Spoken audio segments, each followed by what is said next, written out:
What's good with y'all, man? The last one cut off on me. So yeah, your boy back. I had a ball in Mexico and I was at the fight when Floyd Mayweather fought De La Hoya, and it was crazy because why Mayweather come out there with the sombrero on and the whole Mexican attire, something that De La Hoya would have did, and De La Hoya came to fight. He come out there like Mike Tyson.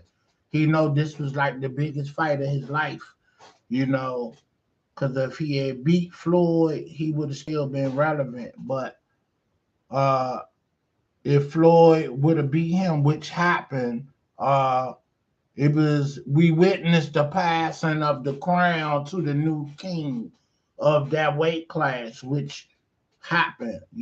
Floyd Mayweather became the new king after he took the belt from De La Hoya, and I was there that night. I told y'all before. I almost got into a fight with what's that boy name? Antonio Tarver.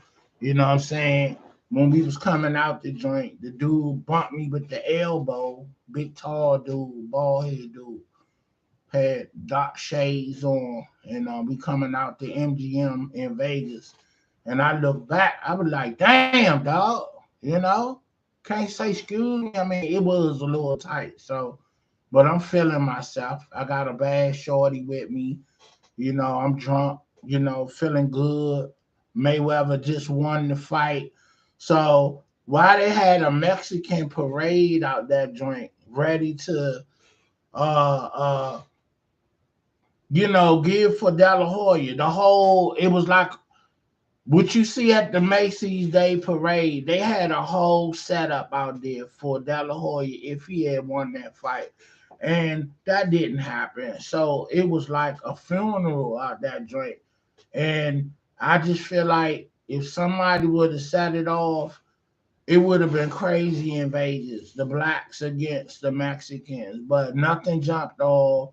Once dude took his glasses off, and I saw that was Antonio Tarver, I was like, "Oh, my bad, dog. You just bust up Roy Jones. I don't want nothing from you." And he started laughing, right? So, so it was crazy, So, I got on the phone and called DC, right? I was like, yo, y'all ain't gonna believe what just happened, right? The homies back in DC, they was like, what's good? What happened? You met up with another shorty? I like, nah, better. I was getting ready to fight Antonio Tarver.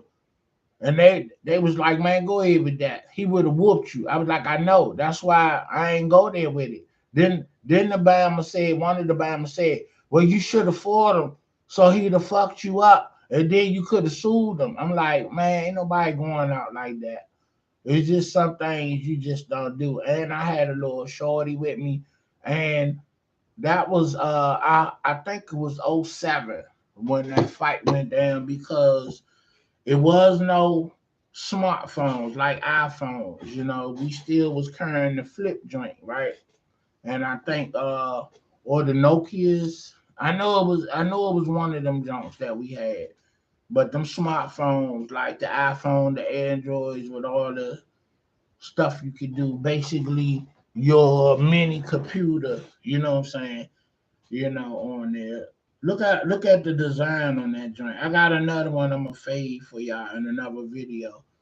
But I want y'all to get this joint here. This joint is so fly. You know what I'm saying? So as I was saying, I told the dude, I say, man, I'm gonna tell you something. If you gonna if you gonna take this $100 or I'm gonna roll out on you, cause the Bama was trying to get me for think $300 to $500. And I was like, look, it's 20 vendors out here. So either you gonna take this $10, no, the $100, or I'm gonna go see who want this $100. He was like, oh, okay, my friend, stay right here. You know. So he went over and whispered to somebody, right? The fake out. You know what I'm saying? I was like, man, look, don't you know I'm a pro at this? Don't you know I go to Georgetown in DC back in the day and we walked to all the shops.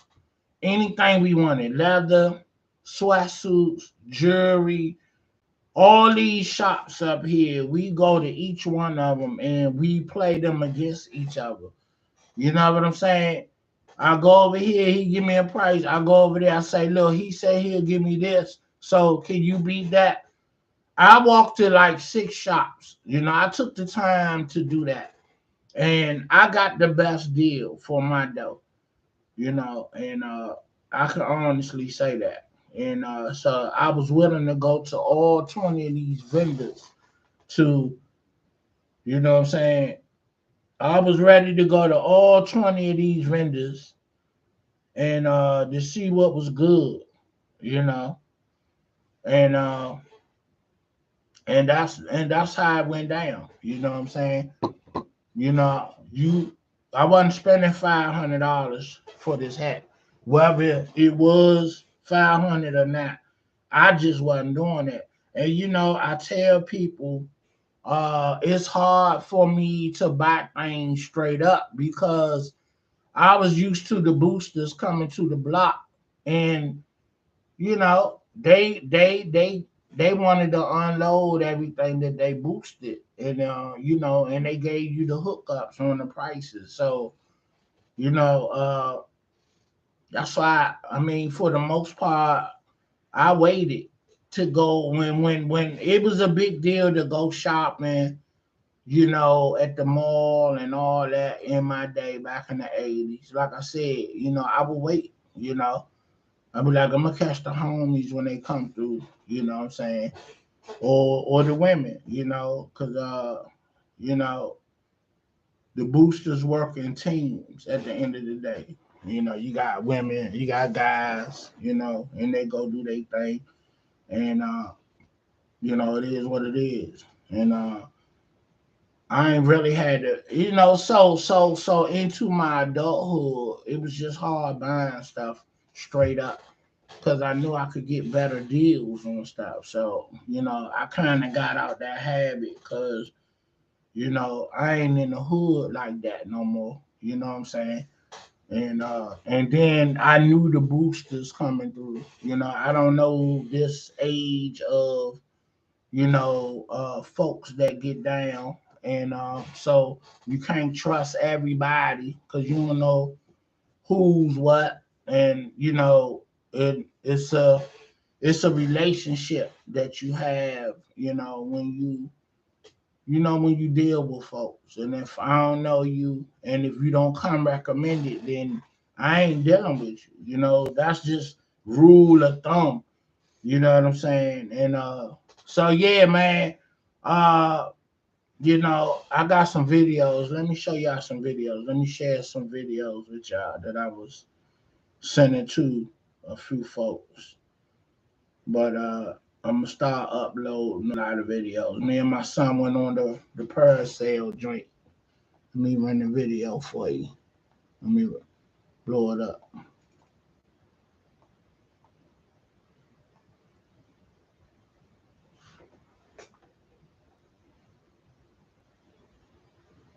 We all over the water in Mexico. Oh man, we had a ball. That jump was scary too. I ain't even gonna lie. I'm scared of heights. But my wife and daughter did this a couple of years ago. So I said when I do go to Cancun, that's the first thing I'm gonna do. And that's what I did. So yeah, you know. So yeah, man, I'm gonna touch on a lot of stuff and but I wanna set the mood. Let me get y'all some Ricky Valens. You know what I'm saying? A lot of y'all don't even know who that is, but you will in a minute. You know what I'm saying? I'm gonna get ready to crank it up for y'all. You know what I'm saying? Put you in the mood. The Viva Mexico mood. Oh man, let's go.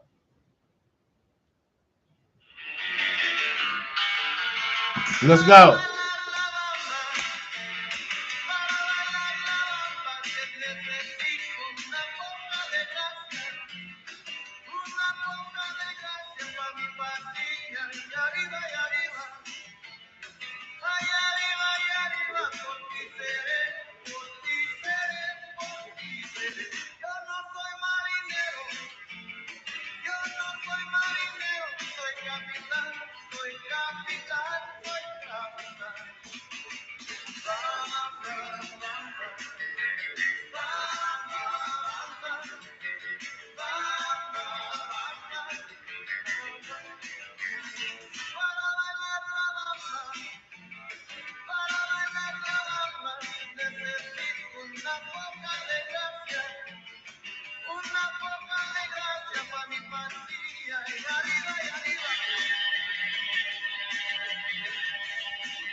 All right.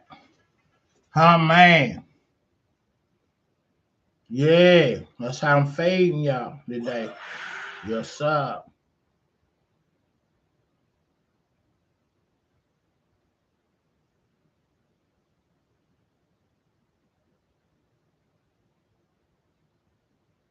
All right, that's the real Richie Valens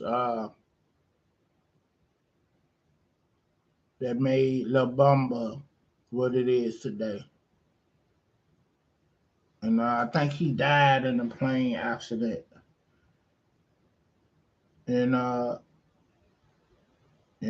man, what's his name? He's an actor. He the one that portrayed him in the movie. Philip something. Yeah. All right, let's get some bio on my man Richie Richie Valens.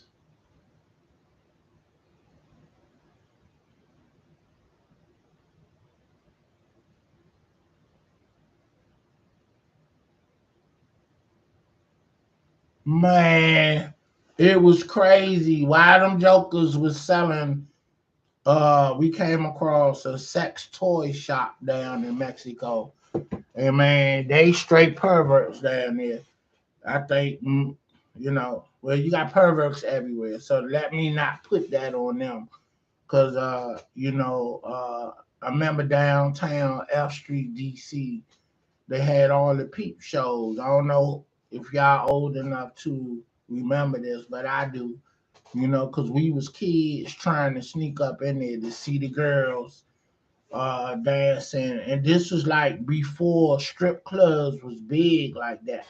before we was even old enough to go. But then they had the little magazines, the toy shops and stuff. And so, you know, that was a big deal for some teens. Like, we was probably 10, 11, 12 to see the Penthouse and Playboy magazines and whatnot. And then Hustler came along, and it was crazy. And so anyway, they still, it was like, every time I travel somewhere, like I went to Puerto Rico some years back, and they had Sizzler. I never been to Sizzler here in the States, but they had a Sizzler. So I was tripping off of that. Cause I'm like, okay, places that we have in the States that I ain't gonna say go out of business, but they leave the area, like from DMV area. We had restaurants like Sizzler, Churchy's. I don't know who remember Churchy's back in the day. And but Churchy's I heard is big in Texas, still popping, getting it in uh what is it? Uh Something called Arthur Treacher's was in Puerto Rico. Long John Silver. You don't see that no more, but that is still one in Forestville. Seafood spot. Then remember you had Chesapeake. What replaced that is Red Lobster. Red Lobster still going strong far as seafood cuisine and stuff. So yeah.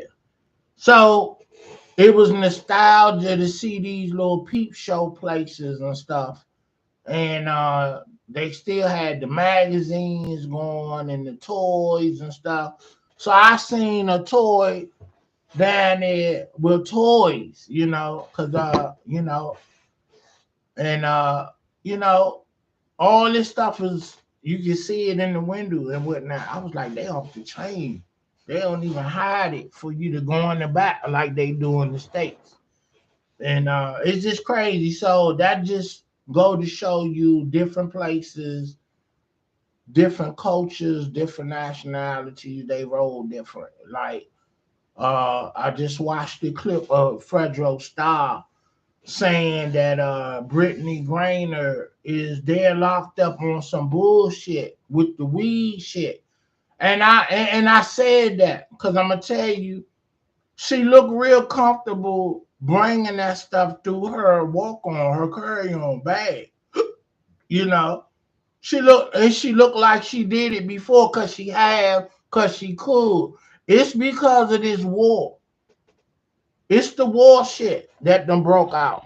And now everything is an issue. You see what I'm saying?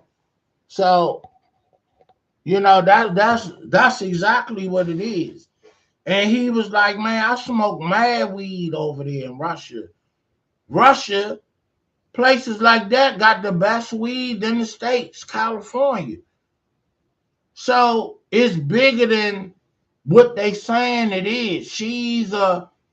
I ain't even gonna say a prisoner of war, but she's caught up in the crossfire. Even though we're not directly in a war with Russia, but we're giving aid to Ukraine, you know, and I'm like, why are we so generous to Ukraine? But I thought about it. Remember back when President Joe Biden was running for president and everything about his son smoking drugs was coming out, and his son is a lawyer and he worked over in that country representing the government there, and they was giving him all kind of gifts like millions of dollars, whoever the companies he was working for paid him well, and he was getting all these gifts. So at the end of the day, I think because of his son relationship with Ukraine, which they probably did on the strength of President Biden, knowing that he was a politician here in the States. So because they took care of his son, he's going to take care of them. You know what I'm saying? And so I figured it out. So that's the gist of it, and that's the bottom line of it. You know what I'm saying? And the fact that we're aiding Ukraine, Brittany Griner is caught up in the crossfire, and this is allegedly, and this is what I'm thinking. You know what I'm saying? So that's why it's going down like that with her over there. You know what I'm saying? So it is what it is. I'm trying to look up the bio of Richie Valens. You know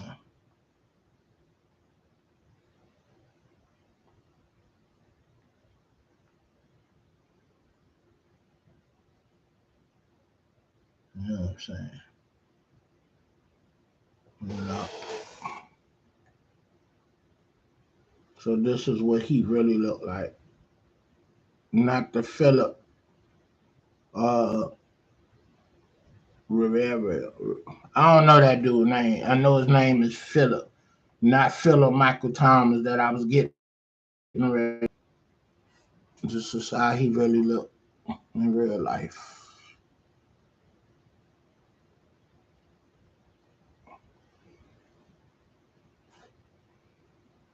He was a rock and roll star that represented, the Latino community, and you know, and he had that big hit, Bamba, that went commercial and worldwide. You know,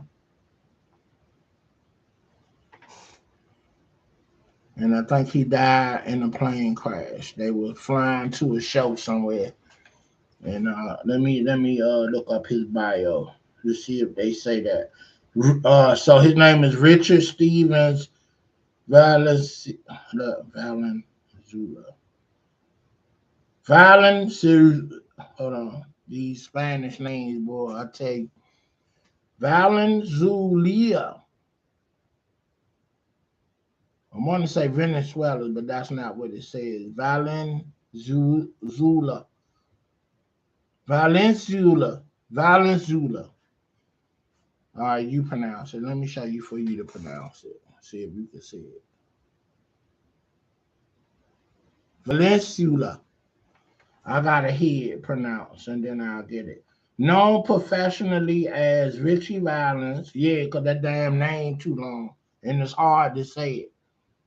Was an American guitar singer and songwriter, a rock and roll pioneer, and a forefather of the Chicano rock movement. Valens was killed in a plane crash 8 months into his music career. Wow. Wow. I mean, he ain't even get to enjoy his money for real.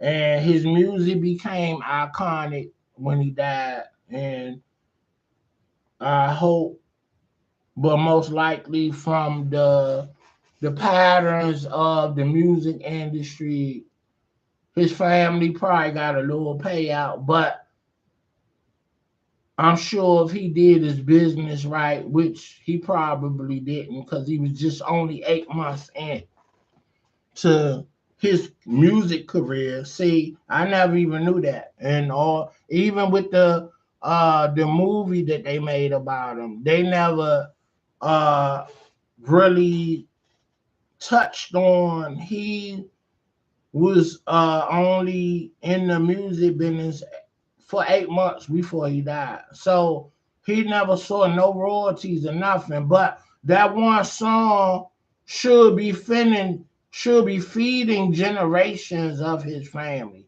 because his that song that made millions. And it's all in the commercials and everything. They done made a movie about him. So whoever cut the record label, That's who benefiting off it. You know.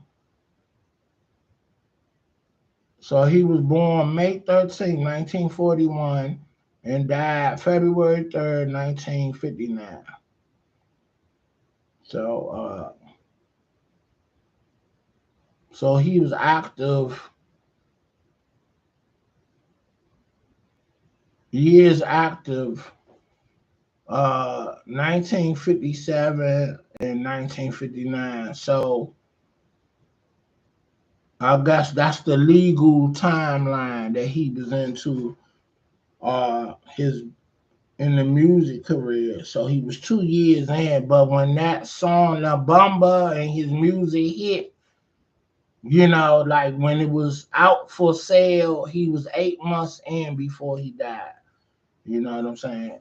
God bless his soul. That's crazy. See, I love to hear the history, the stories, entertainers like that. That's why I love the podcast forum, because the podcast give everybody a chance to express themselves without it being scripted. And I love the way that Nori from Drink Champs acts, podcast or radio.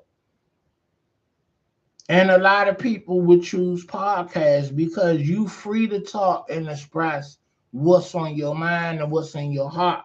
And you're not just talking about your project or what you got out, or you know what I'm saying, or your movies, you really talking about issues that matters to you.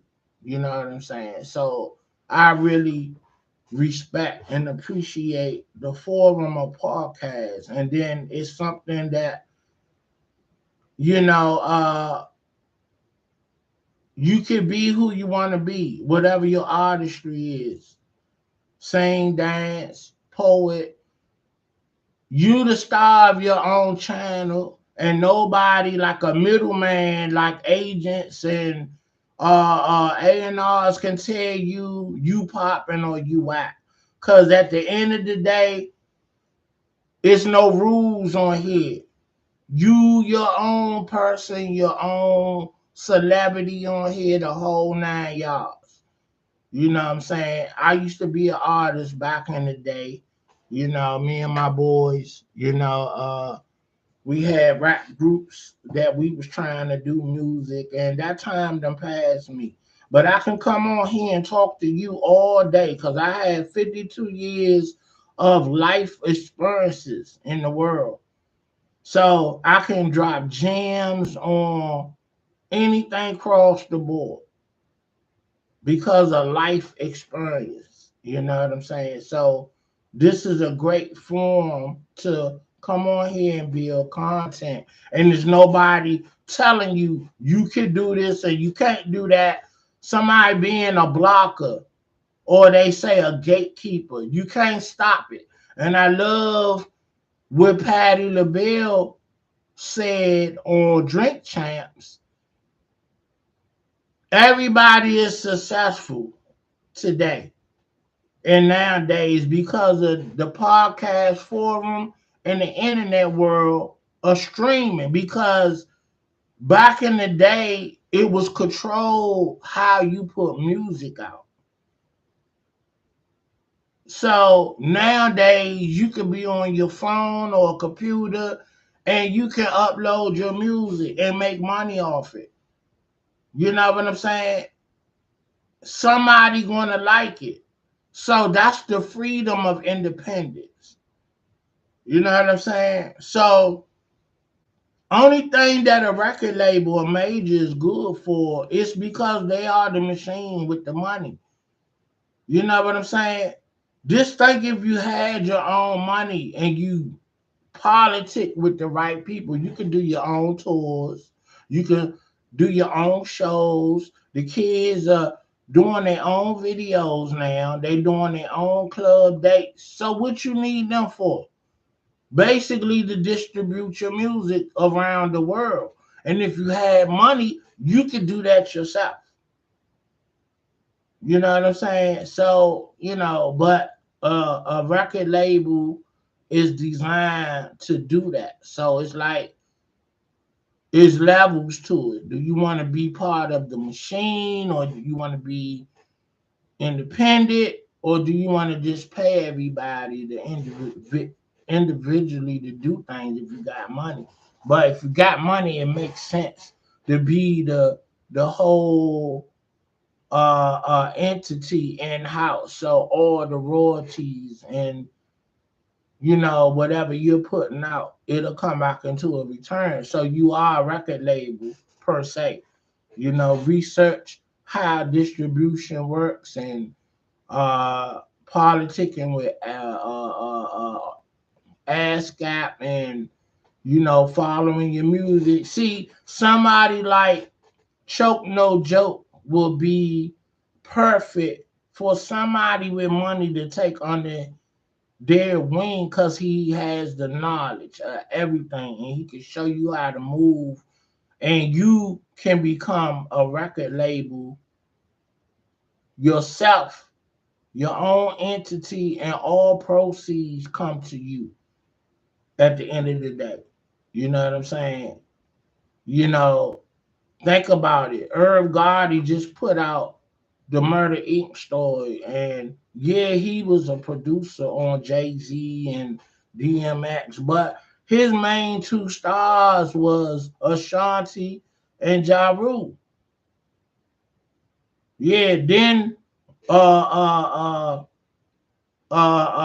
the boy? Lloyd and uh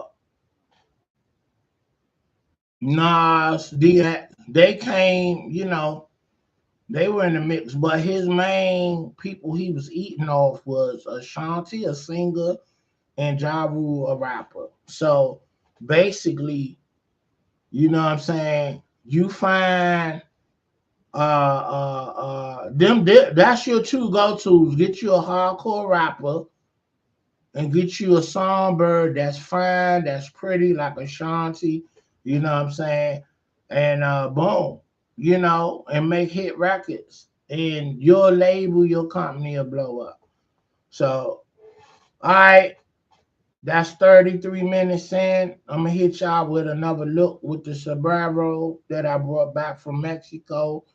And we're gonna keep it going, and I've been away for a minute, and time not allowing me to get on here as often as I like, but we're gonna make it do what it do, So I'll be right back at you. Streets Finest, like, share, subscribe. This your boy Big Dave. And you know, can't stop, won't stop. You know what I'm saying? Like Teddy Riley say, it ain't over. I'll be back. Let's go.